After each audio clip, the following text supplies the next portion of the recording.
Mahomes back, throws. It is incomplete, picked off by the Lions. Brian Branch with it left side. He's gone, baby. He's going to the house. Touchdown, Detroit Lions. Deflected in the air, Branch ran under it, and he took it all the way back.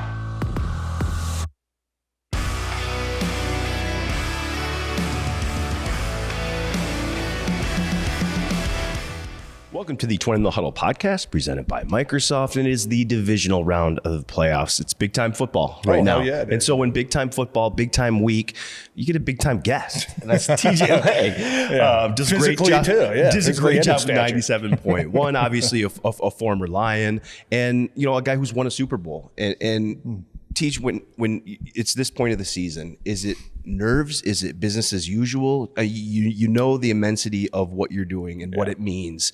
Is there just a different feel, or do you try to keep it as normal as you have all season? And are the successful teams the ones that are able to do that? Yeah, you try your hardest to keep everything the same, right? You won 12 games in the regular season for a reason, because you did things right throughout the week of preparation. You did things right on Wednesday, Thursday that you can look back on. Now is not the time to change anything. You realize as a player, there is a little bit more pressure. There is a little bit more stress, because now, look, if you make a mistake in this game and your team doesn't win, you're sitting on that for the entire offseason. There's no coming back in on Monday and saying, hey, let's get it fixed for next week. We'll be good to go. You got to sulk on that for about 9 months. So I think that's what you understand as a player. But playoffs brings out the best of guys. In the regular season, the players, you're making a lot of money, right? You get to the playoffs, you're still making a little bit of money, but this is about player legacy. This is about guys making a name for themselves. So I always love this time of year, because you genuinely get to see truly who these players are as individuals, who performs under the highest pressure that you're going to face maybe throughout your entire career. That's the exciting part for me to watch. That's what I loved playing in, and being around this locker room, man. They have this quality about this team that like even coming in here on Wednesday, guys were like, no, we don't want to talk about last week. We're on. We're moving on, right? And they have this ability to just focus day by day, week by week of what the task is at hand. And I think a lot of that comes from Dan Campbell, and I think a lot of that comes from the leaders that they have in that locker room. Yeah, it's like a calm confidence. I got the sense from in there on Wednesday. Especially it's from like, I don't care who's in front of us. This is about us, right? About us. That's what you appreciate about this team. And obviously did a great job last week. Won a thriller. What was that atmosphere like down on the field? Did you hear Miller? It was. I'm lucky I had headset on, because it was deafening. There were a couple of times during the game I had to take it off just so I could take in the full, the full noise and the full atmosphere of Ford Field.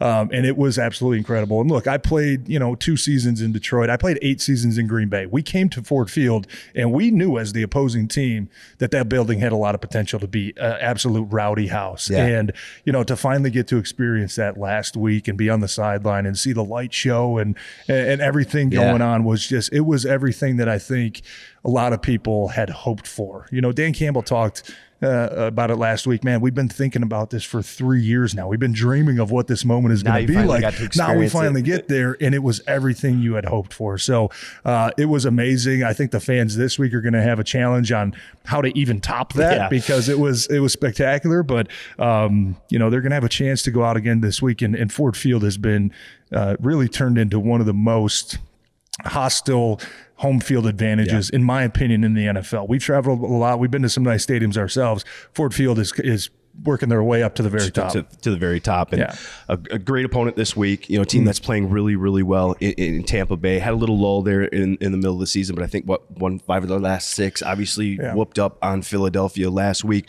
We do it every week. We got 5 key matchups for this one. Let's get right into it. Let's start with the first one. And to me, Cam Sutton and Kindle Vildor, Detroit's 1 and 2 cornerbacks, versus Mike Evans and Chris Godwin, who, look, they played a pretty good pair of wide receivers last week in Cooper Kupp and Puka Nacua, but these two might even be better. I mean, 2 1,000-yard receivers. They've done that the last 4 years in a row. I mean, this is a pretty special group, isn't it? Yeah, Mike Evans is spectacular, especially him. I mean, Chris Godwin's a really, really good receiver too, but Mike Evans, 10 straight seasons over 1,000 yards. I mean, that's absolutely incredible. And the ability that he has, just the physical ability, the stature, standing tall, making the hard catches.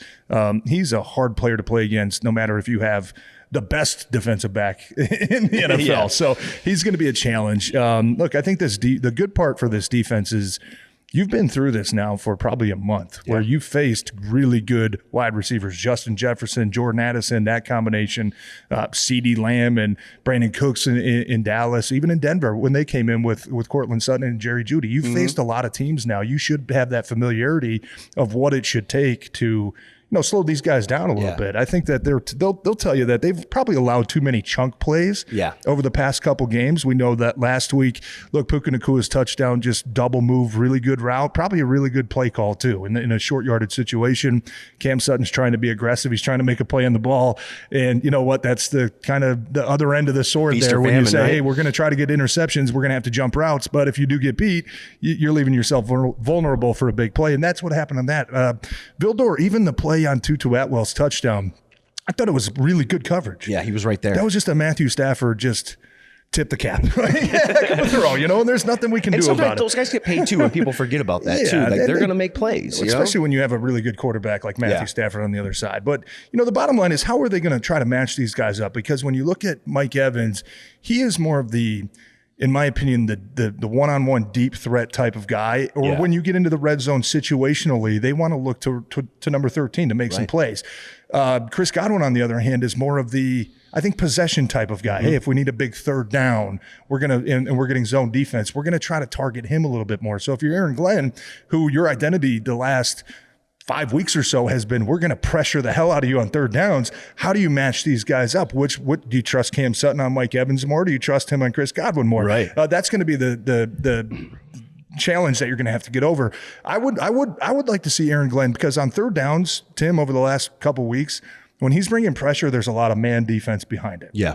I think, and that's where, some of our guys have getting beaten. When the pressure doesn't get there, there's a lot of room for receivers to work. I think if you're in Glenn this week, you find a way to send pressure on third down, but you try to find a way to drop back into a zone coverage. So not only do you confuse a guy like Baker Mayfield, but you also help out your secondary to say, hey, if you take a chance to make a play on a ball, or you want to jump a route to go try to get an interception, at least you got help behind you. When you're one-on-one, you don't have any help. So I think that's going to be a big challenge for Aaron Glenn this week, along with deciding which one of these receivers he wants to take on with Cam Sutton or Vildor in the big moments, which are going to be third downs, fourth downs, or maybe in the red zone. Yeah, to your point, 181 yards for Jefferson, or 181 yards for Puka Nacua, 192 for Jefferson, 227 for CeeDee Lamb, 141 for Jefferson the last 4 weeks, all with touchdowns too.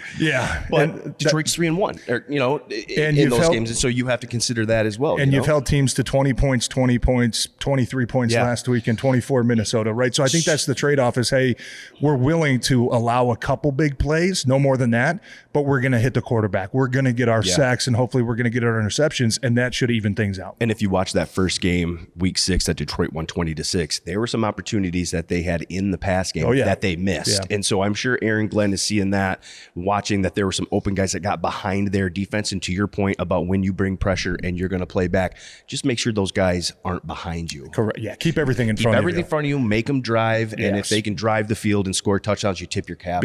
Because there was about 8 weeks ago where Dan Campbell said our red zone defense has to improve. We have to get better, and they have. So if you let up the big plays, and as long as you keep them out of the end zone, that's the recipe for this defense to go out there and hold you to low points and give your team a chance to win. Excuse me. All right, let's move right on to the next one here. Jared Goff versus Baker Mayfield. And obviously the quarterback position is the most important position in football. When you look at when Detroit's been successful, when their offense is humming, it starts with Jared Goff, and it's when he's not making mistakes too. And I think that's such the key in your opening when we were talking about this, just that moment sticks with you and you have to think about it all off season. Just don't make mistakes, right? Come playoff time. And Jared did a great job with that last week. Baker Mayfield did a great job with that. Threw for 337 yards and 3 touchdowns, no turnovers versus the Eagles. That's why I think this matchup is huge, because who's the guy that doesn't make the big mistake? I think that might be key in this one as well. Yeah, I think normally in the playoffs it comes down to that situational football and the turnovers in the red zone and the third down. And, so Jared Goff, as long as he takes care of the football, you don't want to scare him into saying, take care of the football, because that now he might be a little hesitant on making some of the throws that are his bread and butter. Like first series last week coming out again, just zipping the ball over the middle of the field with no fear. You want to have a guy like that. But looking at this quarterback matchup, I love it because it really is kind of still a story of two comeback type players, 2 guys that were kicked out of former teams and high draft picks that are still kind of building their way back up. And the way I know that both these guys are really good leaders is you can literally see that their teams take on their identity, right? Jared Goff is a very resilient guy. He is a mentally tough guy. That trickles down to the rest of this team. When bad things happen, so what, man? Let's go back out there. We still got a chance. Let's go. Instead of kind of tumbling downhill and just it keeps getting worse and worse, they always find a way to pick themselves up. And Baker Mayfield on the other side, you look at it and you say, he's a pretty arrogant, cocky, confident, competitive type of guy, right? That's just who he is. That's how he's been since he came out of college.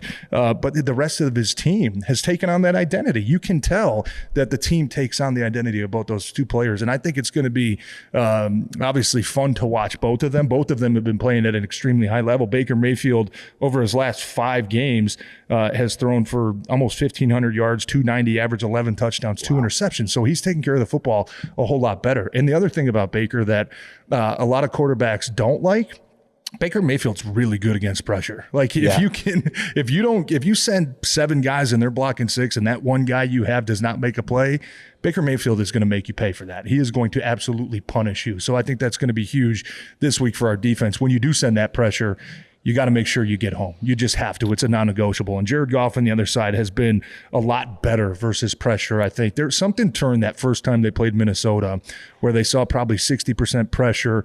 And it looked like he looked to his offensive line and said, you know what? I trust you. He looked at the running backs and said, you know what? I trust you. I'm going to hang in the pocket. It doesn't matter if they're sending 6, 7 guys. We're still going to make plays. And I think that was the first game I saw Jared Goff against pressure really excel. And we've seen that kind of carry over to the last 2 or 3 games now. We know this Tampa Bay team likes to pressure. They pressure almost every other play. Todd Bowles over there, I mean, they're going to send a ton of guys. Fourth most in football, and last week against Philly, I mean, it's almost every single play. So I think it's really going to come down to who can take care of the ball better and who can be better against the blitz, against 2 defenses that really like to, hum up against quarterback. All right. Let's move on to the running back. And it was a little bit different situation for Detroit week 6. Did not have Jahmyr Gibbs and then lost David Montgomery in the second quarter to rib injury. So, the third key matchup in this one, David Montgomery and Jahmyr Gibbs versus Levante David and Devin White, a really, really good linebacker duo in this league. You look at Tampa Bay, 5th best against the run this year. They got a guy like Vita Vea right in the center, but he allows those linebackers to play a little bit free roam. They can play the run really, really well. I think that's such a key matchup because you talked about the pressure that they want to bring. And if you get into passing situations and you can't run the football and you're one-dimensional, now Todd Bowles can really come after you with some of those exotic blitz packages, do some things that you haven't seen before. So I think getting those 2 guys going early is really key for Detroit in this one. Yeah, and that run game is going to have to be huge, especially on 1st and 2nd down, right? That's how you limit a team that likes to pressure on 3rd down. Well, if it's 3rd and 1, 3rd and 2, our whole playbook is still wide open, right? Good luck sending pressure. We might hit a play action pass. Our playbook has been open this year. But you go 3rd and 10, if you're not successful at the run game on early downs, that's where this Tampa Bay defense is going to feast. And I really like the way that Tampa has built their defense from the inside out. You look at a guy like Vita Vea, where it scares other teams away from saying, hey, we want to run the ball inside. You look at big number 50 and you're like, maybe we want to run outside a little bit more this week. And then you look at their 2 extremely athletic, fast linebackers that anytime you try to get outside on them, they're like, no, we got it. We're going to run sideline to sideline. And so they make it extremely challenging. The first matchup I went back and watched and kind of looked at the stat book of, okay, Tampa Bay's defense, who had the big games. Literally number 1, 2, 3. Devin White, Levante David, Vita Vea led their teams in tackles. So those are the guys that you look at when you come in on Tuesday or Wednesday and say, we have to take care of these guys. We cannot let them wreck a game. And all 3 of them are extremely talented players, which is why I think there was a game against the Chargers right after the bye, I want to say it was. And the Lions run game was fantastic. And I went back and I kind of rewatched some of the clips from the LA Chargers defense. And they said, that the Lions mixed things up, right? With Gibbs, they were running kind of more of the inside stuff. In Montgomery, they were running the outside stuff, and it confused us. We were expecting Gibbs to be the outside guy. I think that you have to have that same attitude against this defense. When you're using that 1-2 punch with this Gibbs in there, a lot of us tend to think, and the defense does too, hey, they're probably going going to try to get the ball a little bit more outside, stretch the defense. Montgomery's going to be more of the hammer guy. I think if you can find, especially early in this game, matchups to say, we're going to try to get Gibbs on the inside counters and we're going to try to get Montgomery on the outside, it's going to mess with Levante David. It's going to mess with Devin White. It's probably going to mess with Diaby as well on the inside because they're not going to expect that. So I think that was one note that I had down. If you can try to confuse these guys a little bit with that 1-2 punch, hopefully it opens things up in the first half, and hopefully it's something that you can be more consistent with come the second half. Yeah, only 40 yards on 22 carries in that first game for them. Levante David, 134 tackles, 17 tackles for loss. Yeah, impressive. Yeah. All right, let's move on to Aidan Hutchinson versus Luke Goedeke, their right tackle. Obviously Hutch is just playing so well He's right been now. On fire. Yeah. I mean, what is it? 7 sacks, 9 tackles for loss, 15 quarterback hits over the last 3 weeks. Yeah. He's been that guy who's gotten it started for this Lions defense. Yeah, he's been that guy that they're finally starting to come in bunches, right? And when you look at it, obviously everybody likes to see the sacks, right? We see pressures and we're like, we want to see the sacks, we want to see the quarterback hits. But the coaches have said, hey, he's been the same guy he's been all season, right? He's just starting to get those sack numbers, which are huge in this league. If you get a sack on third down, that's as good as a turnover. So he's been obviously in a zone that, he's kind of taken his game to a new level the last couple games. And look, Luke Goedeke, watching the film, you look at him and you say, okay, maybe not the best right tackle, but the more I watch him, the more impressed I get with him. I do. I think he's a good athlete, and I think he's really good against power rushes. He's not a guy that you can just go run into and headbutt and say, I'm going to overpower you. You have to utilize some speed move. You have to utilize the rip. You have to utilize Aidan Hutchinson's patented spin move, right? Because the one thing, Luke Goedeke has 10 penalties this season. I think 7 of them are holding calls, and he's got a couple false starts. So hopefully our crowd can get involved with that. But he is a guy that if you threaten him with speed like Aidan Hutchinson you should be able to tell Aidan, you have to be able to dominate this game on third down. You have to be the guy that we rely on when we do choose to drop more 7-8 guys into coverage. You need to be the guy that takes over. He's been able to do that over the last 3-4 games. That's been a big reason why this defense has held teams to a low amount of points. Yeah, Goedeke, 6 sacks allowed, 42 total pressures. So teams have had some success, guys, across from him. He's a scrapper, though. I mean, he's a scrapper. I will say that. It's not going to be easy. Let's finish with this one. Tej, Amon-Ra St. Brown, who's just on fire, versus Christian Izien, their rookie slot nickel cornerback. What else can you say about Amon-Ra? I mean, that we haven't said. You could have put in any other name here besides Christian Izien, whether it's Antoine Winfield or Jacoby Dean, whoever it is. I don't care. Like it's all about Amon-Ra St. Brown. It's about what he can provide this offense. And I think Ben Johnson has done such a tremendous job the last couple of weeks of game planning situations for him to have a mismatch. And I expect him to continue to do that again this week. There were a couple of times last week where, he's getting one-on-ones with the Los Angeles Rams outside linebackers. Yeah. And you're like, oh my gosh, how do they do that? Well, it's because of the way they're scheming things up and the motions, which stresses a lot of teams, especially when you're on the road. You can't communicate some of those adjustments. Yeah. So I look for Ben Johnson to do that again with Amon-Ra St. Brown. But, I go back to Ben Johnson told us a story at the beginning of the year where he got a text from Jared Goff that said 14, huge year. That was it. He knew something that we didn't before the season started that obviously is coming to fruition. And this is about Amon-Ra St. Brown. He's been as consistent as it always seems like every game. Hey, 10, 120, touchdown. It's just what he does. So, hopefully Sam Laporta is going to be a little bit more healthy this week. That will help Amon-Ra St. Brown kind of work that middle of the field, navigate that middle of that defense that those guys love to live in. And this should be another game. He had a big game, the first time these two teams met up. 12 catches, 124 yards and a touchdown. I'm sure they're going to have a little bit different plan for him, but Ben Johnson's going to have a little bit different plan as well, trying to find creative ways to get him open to make sure he's, continues to be the focal point of this passing game. Yeah, to your point, 5 different defenders he had a catch on in that first game, so they really moved him around. You have to use the whole defense on St. Brown. Yes. So I wouldn't recommend covering him with a linebacker. No, not recommended. Hopefully Tampa does, but I wouldn't do it. Yeah, he's been terrific. You have been terrific as well. I thank you so much for being on. As always, great football insight when you're on, and it'll be a fun one down. Yeah, I can't wait, man. We get to do it again. Might even be able to do it again. We'll see. Again. And you can listen to him on 97.1. He'll be down giving all the insight on the sideline. Great insight here. Appreciate you, Tej, as always. I appreciate it, Tim. Thank you.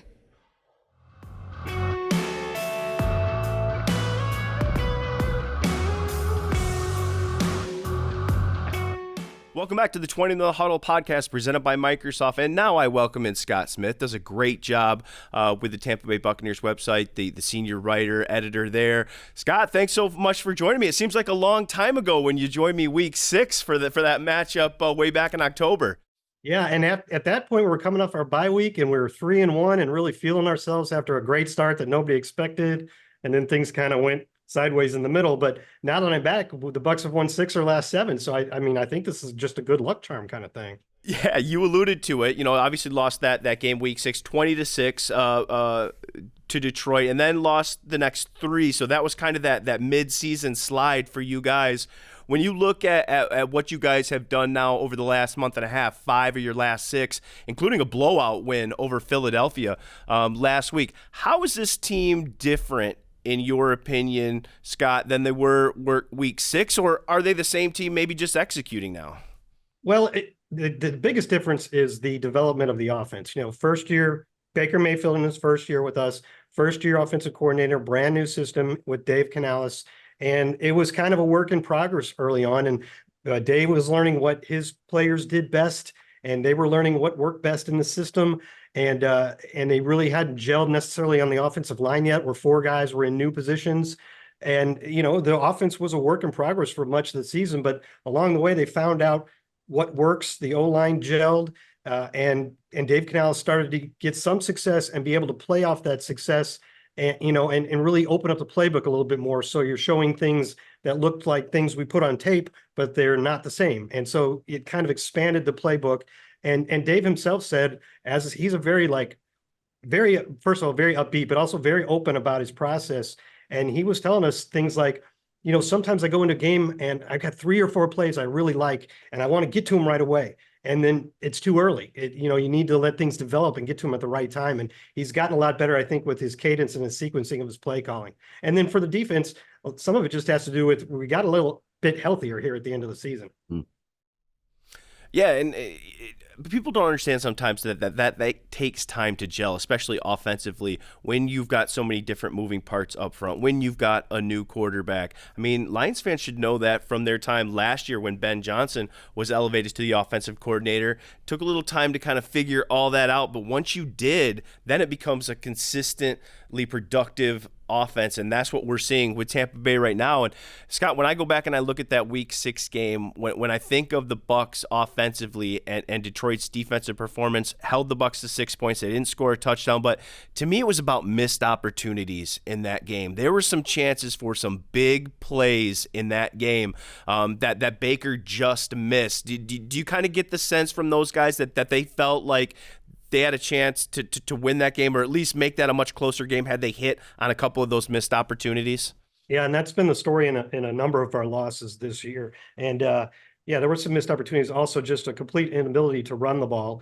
That didn't help at all. And our run game has definitely improved since then. But, you know, again, we still are having some of those issues. In this blowout win, as you said, over Philadelphia, we had 4 drop passes, and a couple of them could have been, you know, really big plays. But we were doing so much well overall that they were able to overcome that. And so, yeah, I think probably over time, we saw the same thing when we got Tom Brady for the first year. And I'm not trying to compare the 2 quarterbacks, but it took him a little bit of time to get in sync with the great receivers that we have. And I think we saw the same thing here, but Baker's playing really well down the stretch. And that game against you guys in week 6 is the only game all season where Baker threw an interception and didn't throw a touchdown. And if you look at it now, if you include the playoff game we just played, he's got 31 touchdown passes and 10 interceptions, which I think is pretty close to Jared Goff's numbers. And, you know, he's really, first of all, I think I talked about this the last time, but it was just getting started. He has won over everybody on this team. They love this guy. They love playing for him, playing with him. And I mean, he's just, the whole team, the whole locker room is just absolutely in love with this guy because the way he plays and also how good he's been and how he deals with people. And so I think everything is just improved as the season has gone along. Yeah, and I think a couple of things that stick out to me is you guys' consistent approach to running the football. Maybe the yards per attempt aren't what you always want, but I think you guys have been consistent with it. I think 30-plus attempts over the last however many weeks there. I think that shows that you want to be balanced on offense. And then defensively, against the pass, especially the last 5 games, I think you haven't allowed a 300-yard passer in over a month. What's been the biggest difference defensively? What's allowed you guys, to limit teams, limit the explosive plays, limit the passing game? You've obviously been good against the run all year, but now that pass defense is coming on par with what you guys have done against the run, that's a pretty formidable force over there the last month or so, right?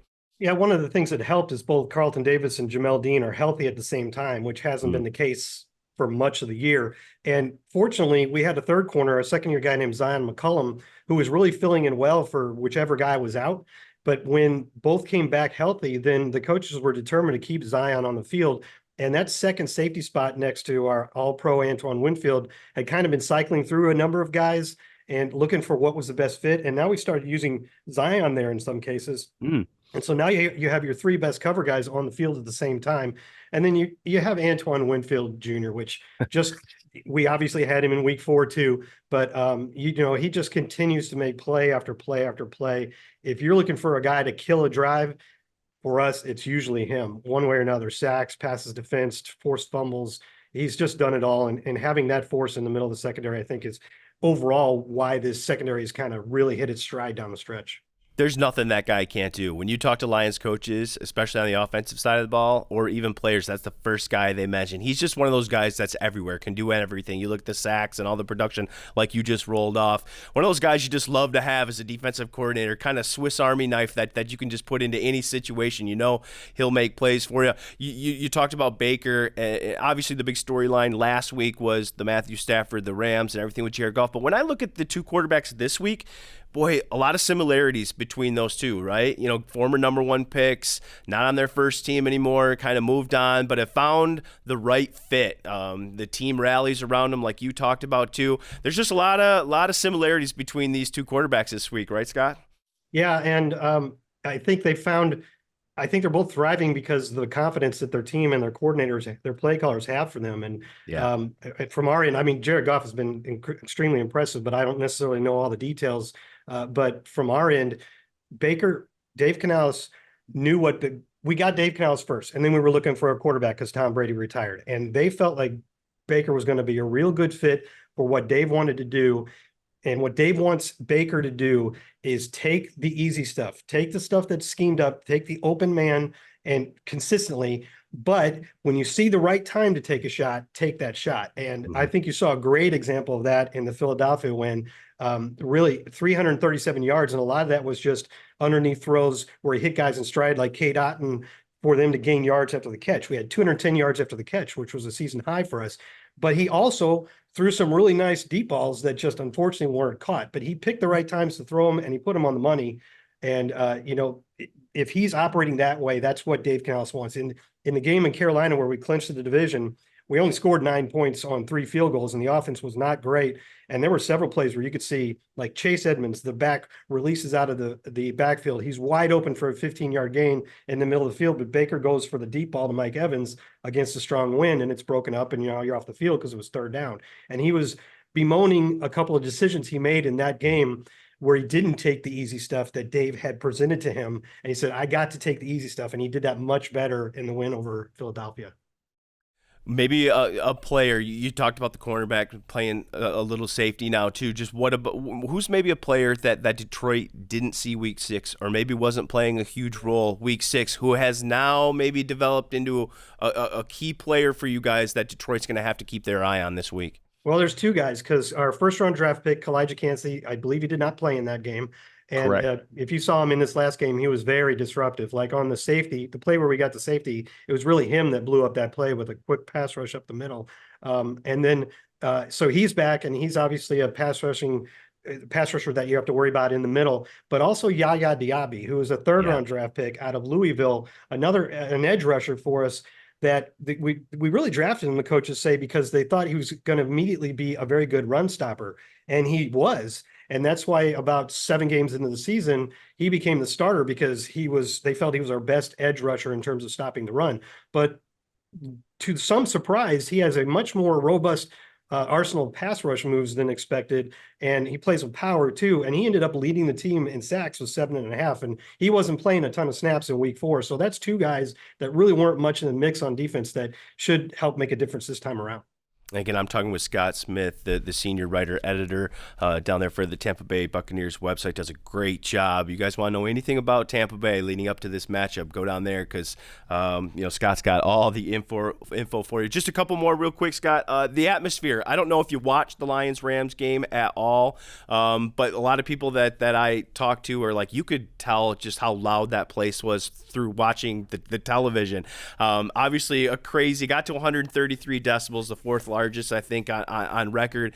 They're going to be pumped up again this week. Just what are the Bucs saying about playing in that environment, the challenges that may present, and how much extra work you have to do this week to prepare for going into such a hostile environment, noisy environment like Ford Field is expected to be Sunday afternoon?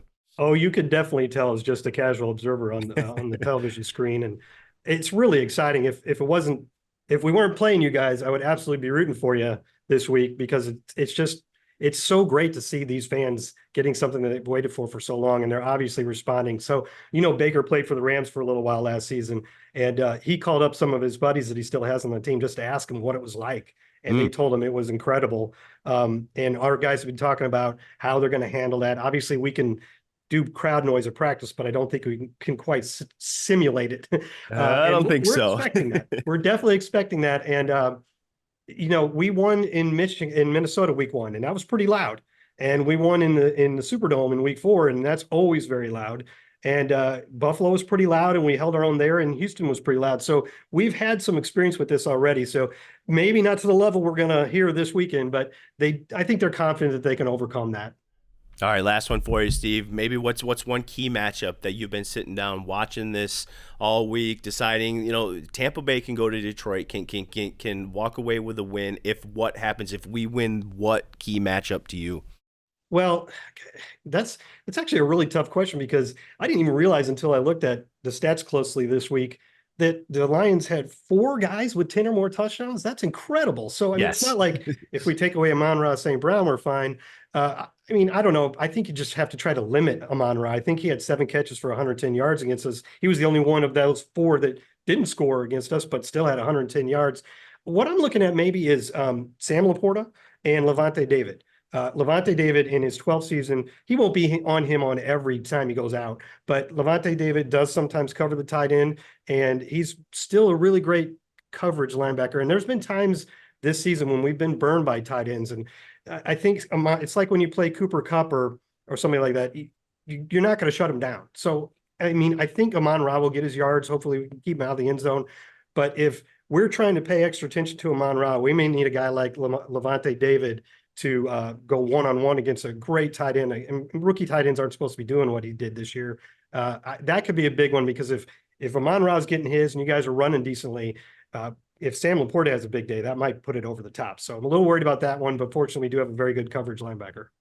Yeah, and you've got a lot of talent on that side of the ball on offense too with those receivers and Chris Godwin and Mike Evans. It should be a great matchup with a chance to go to the NFC Championship Game on the line. I think before the season and probably mid-season for you guys, didn't know if that was a real legit possibility, but we're here. It's fun. Safe travels up to Detroit. I got one question for you if you don't mind. Yeah. So am I correct in thinking that Amon-Ra did not make the Pro Bowl, but was a first-team All-Pro? This is correct. Well, Antoine Winfield went through the exact same thing, so you should tell Amon-Ra they should go have a high five before the game because, they got snubbed. It's hard to, I know with all the great wide receivers in the NFL, that's tough. Yeah. They got the honor that really mattered, and I know how much that meant to Antoine, so hopefully it was the same for Amon-Ra. Yeah, and I talked to Amon-Ra, and it meant a lot to him too, because he was mad about that. And one thing you don't want to do is motivate Amon-Ra St. Brown a little bit extra. He's got plenty of that, but he's gone off the last couple weeks since that snub. So, somebody you don't want to give any extra motivation to. But Scott, great stuff as always. Thanks for joining me. It should be fun. It'll be crazy in Detroit this weekend, and a chance for the NFC Championship game on the line. You can't ask for anything more. Looking forward to it. I'll see you on Sunday. All right. Thanks, bud. Thank you.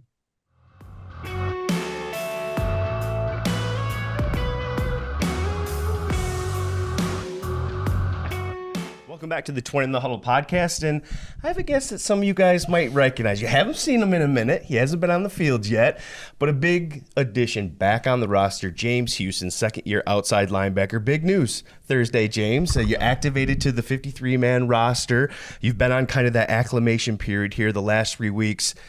What does it feel like to be back? It feels great. Just, being around the guys. I've been around them for, about 21 days, but just getting that, football feeling back in, where you're about to step back on that field and, it's going to be real. It's going to be on. The light's going to be bright.